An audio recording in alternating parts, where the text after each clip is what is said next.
Welkom bij Scheldemondig. Mijn naam is Jan Rubbens, presentator en wij nodigen mensen uit met passie.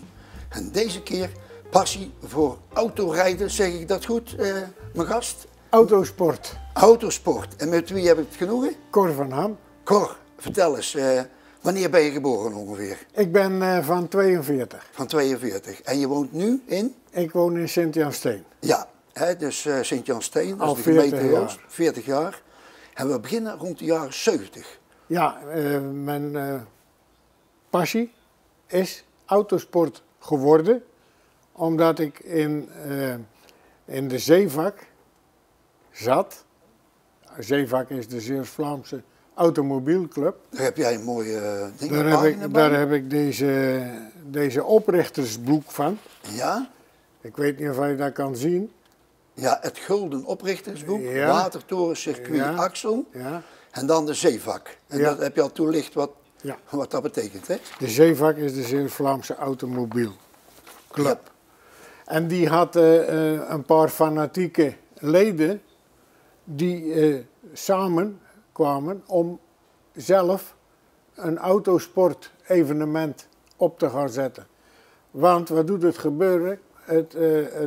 Het Nederlandse rallycross gebeuren was in de jaren 70 geweldig in opkomst. En dat kwam door de Avro Rallycross.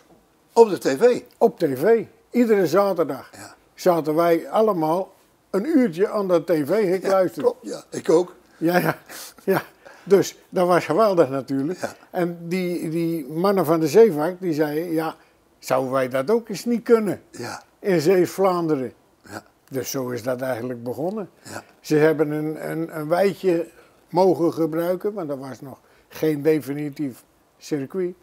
Een wijtje achter de herberg, de jeugdherberg, in Axel. Oh, Dat was vlakbij de paardensport. oh ja. En die paarden hadden daar geen last van, dus wij mochten daar een paar keer op een jaar rijden. Ja, Ik had nog geen auto. Wij gingen alleen maar kijken. ja. Maar die zeevakmensen die waren al zo ver, die hadden al wat bekende namen van Valkenswaard. En uit België, de gebroeders Smet, uitgenodigd om een demonstratie te geven. Oh. Dus dat ging zo geweldig mooi, dat wij zeiden, dat moet ik ook doen. Dat moet ik ook kennen. Dat moet ik ook aan. Ja. Dus wij gingen samen, ik met César van de Vijver, een auto bouwen. En waar kwam César vandaan? Uit Hulst. Uit Hulst ook. Net Niet jij. één, maar twee auto's. Oh, Hij één en ik één. Die auto die werd helemaal uitgekleed. Rolbeugel erin, alles erop en eraan. Stoelen, veiligheidsriemen. Dus volledig klaar. En wat deden we daarmee? Sponsor zoeken. De wasserij van de dageraad uit Hulst ja. was geïnteresseerd Ja. om ons te sponsoren. Ja. Dus wij hadden al een sponsor. Auto's in de kleuren gespoten en meedoen. Ja. Nou, dat ging een jaartje goed. Maar die auto's die vielen gewoon van ellende in elkaar. Want er zaten zulke putten in, Oh ja. op die wei Dat daar was echt in, crossen eigenlijk. ja, dat was geen circuit, hè. Nee. Dat was zomaar in het zand. En die auto's die gooiden dat zand eruit. En wat ik ook dan wil vertellen, waar kwam die rallycross vandaan? Die kwam eigenlijk uit Engeland. Oh, dat is de historie eigenlijk. Overgewaaid. Naar Nederland. Daar was het begonnen. En dat is in Valkenswaard overgenomen. Ja. En zodoende zijn die televisieuitzendingen gekomen. Ja, dat was natuurlijk spectaculair. Met heel veel kijkers. Met heel veel kijkers, maar ook het grote geld zat erin. Oh, Ja, want dat waren allemaal peperdure auto's waar die mannen mee gingen die werden allemaal rijden. gesponsord. Maar die werden allemaal dik gesponsord. En hoe hebben jullie het dan verder aangepakt? Gewoon amateuristisch. Ah? En daar heb je ook een boekje van, begrijp ik? Ja, een boekje. Dit was het eerste. Oh ja, we gingen dus zoeken, want dat was belangrijk, om een eigen circuit te krijgen. Want je mag zomaar niet iets in het wild Nee, op autosport gebeuren organiseren. Moet je eerst de vergunning voor hebben. Moet je en zo. vergunning hebben van de gemeente. Ja. En die gemeente die zegt, zijn jullie aangesloten bij een autoclub of bij een officieel bij de KNAF bijvoorbeeld. Ja. De KNAF, dat is dus het officiële orgaan wat de autosport betreft, Ja. toen de tijd. Dus ja, die jongens die zaten eigenlijk wel goed in de weer om dat allemaal fatsoenlijk op te stellen. Ja, en kun je nou de eerste auto laten zien? Of Ja, zo? ja. Even bal met de tijd. Wij gingen dus het circuit zelf bouwen. Ah, rallycross de Axel, mede door rallycrossen Axel, voor u. Ja, dat was dus... En dan onder audition van de Zeevak, hè? Ja, wij Ja. kregen dus een circuit toegewezen van de gemeente. Ja, En dat was bij de Watertoren. oké. De Watertoren in Axel, dit is jouw eerste auto. Dit is mijn eerste En auto, wat voor merk heeft die? een Volkswagen Ponton. Zo, En dat reden wij hadden er zo 2 gemaakt. Daar reden we 1 jaar mee en dat was het dat was finito. frietkot. Dus toen kwam de tweede auto. En toen ben ik dus, omdat ik het dus echt leuk vond, ben ik begonnen met een tweede auto te bouwen. Ook een Volkswagen. Ja. Ja. Maar die was dan eigenlijk een beetje lichter en een beetje meer vermogen, enzovoorts, enzovoorts. En dan voor de details, hoeveel cc of hoeveel? 1500. Dat is behoorlijk wat voor zo'n wagentje, toch? Ja, dit was de klasse 13 tot 1500 cc. Ja, want het was ook allemaal in klassen verdeeld, Ja, hè? je had de standaardklasse Ja. tot 1000. Ja. En dan van 1000 tot 1300. En dan van 13 tot 16. Ja, En dan van 16 en hoger. oké. En dan kwam de derde auto, Dat was ook weer een Volkswagen. weer een Volkswagen. Ah, ja. Daar zit ik al in 1970. Ah, 77. 77, hè? Ja. Ja. En dat is dus op het circuit Axel. Ja, dus tot die tijd zat je altijd nog in Axel te crossen. Ah ja, maar ik ben altijd in Axel gebleven. Nou, want je bent later, maar daar komen we zo op. Internationaal gaan rijden. Maar, Ja, daarom ook. Maar daar reed ik in België Ja. en dit is dus ook diezelfde, En dat is ook allemaal in Axel. die kever. Ja, en hoeveel reden er dan ongeveer? 40, 45 naar de 50 auto's. En hoe lang mocht je rijden of moest je rijden? 4 rondes Van? van 800.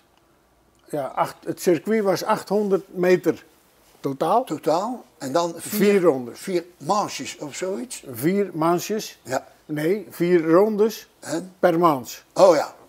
Oké. En dan had je dus de verschillende klassen achter elkaar. Ja. En dan werd uitgemaakt wie er eerst was aan de hand van tijdwaarneming. Ah ja, ik snap het, ja. Ja. Oké, dan de... De volgende, Ja. Nou, dit is... een BMW. Nou, dan... vertelt er iets over? Gingen we al een stapje verder, hè? Ja. Maar die had ik eigenlijk niet voor de rallycross bedoeld. Oh, Die moest eigenlijk dienen voor ovalrace. En ovalrace, dat werd niet in Axel gedaan, maar dat deden we in Dongen. in Brabant. Ja, Ja. Dus dan ging je achter op een kar, ja, achter jouw auto, dan Ja. reed je naar Dongen. ja, En dan ging je daar ook weer Ja. rondjes rijden. ja, ja. Waarom een BMW? Omdat bij de rallycross is een start heel belangrijk. Ah ja. Dus als je de motor van achter hebt en je hebt het vermogen van achter op de achterwielen, dan ben je vlugger weg. Ja. Start maakt alles goed in de rallycross. Ja, want als... Maar in de ovalrace niet. Oh. Maar dan reden we 10 rondes op een oval. En dan was het beter om een auto te hebben met achterwielaandrijving en de motor van voor. Tuurlijk. Want dan kon je die makkelijker in de bochten houden. Ah, natuurlijk joh. Want een startlastige auto, dat is dus Volkswagen en dat is Porsche achteraf. Ook. Ja. Die zijn allemaal startlastig, dan moet je altijd die kont in de gaten houden. Is dat goed? Ja, prima. Dat was de vierde dus. Dan Ja, krijgen we nou... ja. Ja. Dan En krijg dan heb nummer je 5. Zo, het nieuwe monster. een blitz. Die is gekomen in 80. Heb ik uit Frankrijk gehaald. Was een ex-rallyauto. Was een homologatieauto. Van Porsche. En er waren er 500 van gemaakt en ik had nummer 468. Oh. En was een homologatie? Homologatie. En wat is dat? In de autosport moeten er een bepaald aantal auto's van een nieuw type gehomologeerd zijn om in de autosport mee te mogen doen. Ah ja. Dus deze was een van de 500 en die vond ik in Frankrijk met een kapotte motor. Oh. Dus die moest nog helemaal opgebouwd worden, die motor. En ook die auto, zoals die er nou uitziet. Kijk, dit is bijvoorbeeld het motorgedeelte. Dat is een 2.7 RS. Ja. En die was opgeboord naar 3 liter. Oh ja. Goed voor 250, 260 pk. Maar Cor, wie deed dat allemaal? Ja, daar kom ik straks op. Oké. Want dat heb je mij allemaal nog niet uit Nee. kunnen... Nee, eerst de auto's en de dan... eerste auto's en dan... kijk, en die auto, dat is deze, hè? Ja. Ja? Die kwam er zo uit, Zo.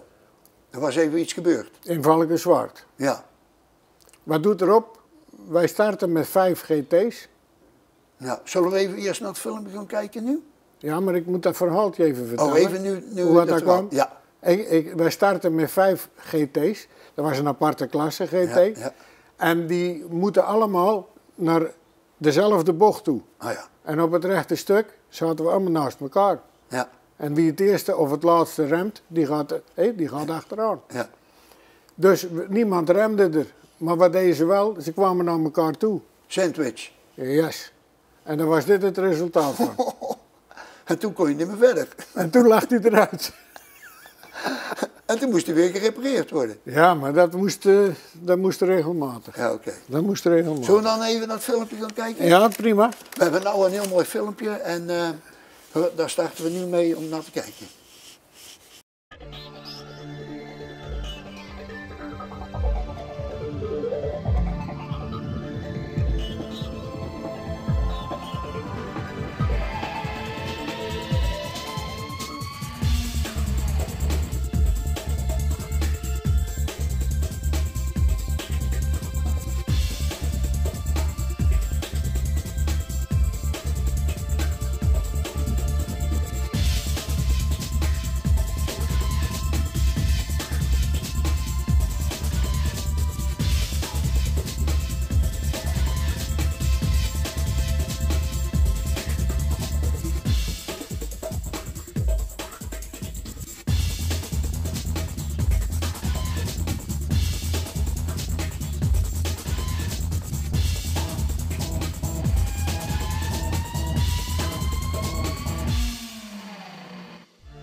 Nou Cor, dat was een spectaculair filmpje. Jazeker. Ik heb ervan genoten, jongen. Dat is echt een compilatie van verschillende jaren Ja, wedstrijden. ja. Gemaakt door Chris Resseeuw, Ah, ja. een grafisch man die dat eigenlijk allemaal bij elkaar Ja, gestopt heeft. ja, mooi. En er zitten dus zeg maar zoveel jaar verschillende. En wat het mooie ervan is, dat zijn allemaal auto's die eigenlijk allemaal op straat vroeger reden. Ja, Hè, dus die zie je nou weer terug, die modelletjes. Die NSU TT, de Renault, ja, de Renaultjes, hoe heette ze? BMW's reden ermee. Het was, Porsche, ja, heb ik gehoord, ja.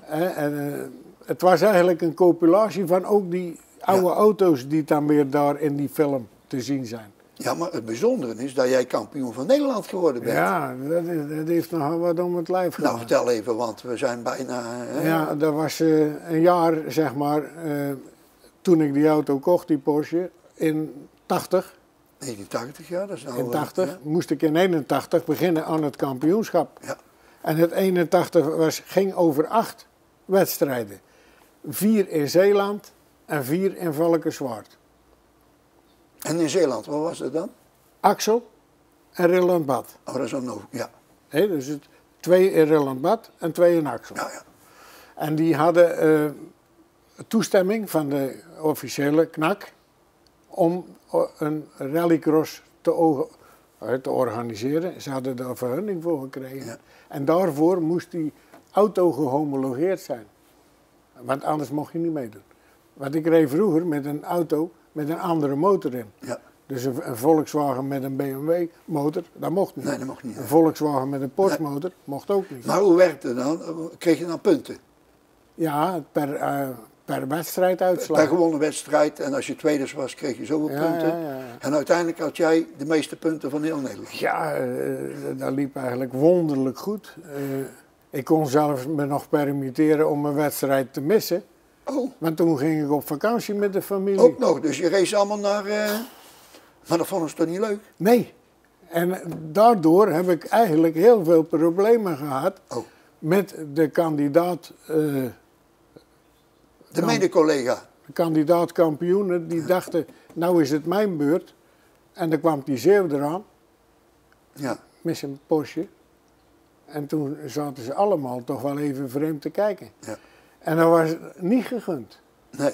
Was niet gegund. Maar daar had jij natuurlijk, stond jij boven en je hebt gewoon je best gedaan. En, Ik heb eruit gehaald wat ik eruit kon halen. nou, En het was gewoon, ja, het was gewoon uitzonderlijk goed. Want mijn vriend Theo Vermeersen, die heeft altijd de techniek gedaan. oh ja, Volledig. ja. En mijn andere kameraad, Peter van der Brule, die was er altijd bij. En ik kreeg altijd hulp en steun van iedereen. En die gunnen het jou om te winnen. Die waren fanatiek. Want die gingen bijvoorbeeld een weekend door of een nacht door om jouw automobiel weer in orde te krijgen. wij hebben daar veel werk aan gehad. En ik heb ook veel moeten opofferen. En ik moet ook nog bedanken dat ik mijn vrouw mee had. Ja. En mijn kindertjes. Ja, die tijd. Maar je had wel een kolossaal jaar natuurlijk, hè? Ja, was geweldig. Nou, je hebt het me een keer verteld toen wij een wandeling op de Wallen van Hulst gemaakt hebben. Ik dacht, die ga ik een keer uitnodigen in de studio, want die heeft echt passie. Ja, Zullen we het daarbij laten, Cor? ja, heel goed jongen. Ik Ja, vind dan het, gaan we nou de kijkers bedanken. Ik vind het prima. Ja, goed. Nou, beste kijkers, dit was weer passie voor autorijden. En u zult zien dat Zeeuw-Vlamingen toch wel wat in hun mars hebben, maar ook hadden. Cor, nogmaals bedankt. En alle goeds voor de toekomst natuurlijk. Dankjewel Jan. Oké. En jij ook bedankt voor deze prima uitnodiging. Want ik was er toch eigenlijk wel een klein beetje aan toe om dat kwijt te kunnen. Ja, ik had het gemerkt en het past En nou kan ik precies. mijn ei kwijt. Oké, Ja. nou dankjewel.